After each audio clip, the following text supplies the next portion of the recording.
Sinabi niya po na full responsibility. So Mr. Chair, totoo ba yan? Correct. Very correct.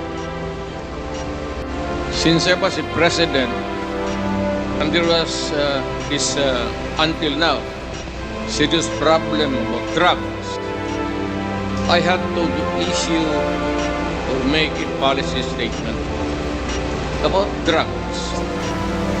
But all that happened, yung nangyari pursuant to my order to stop the drug problem in this country, akin yun.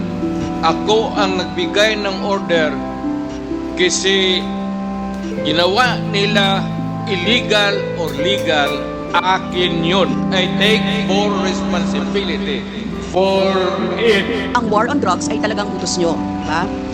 Pag sinabing war on drugs, Duterte yan. Sa inyo, na nadikit yan. Unless may iba kayong gustong itawag doon. Meron po ba kayong gustong ibang itawag doon? Wala na po. Sabi ko, I assume full responsibility for whatever happened in the actions taken by the law enforcement agencies of this country to stop the drugs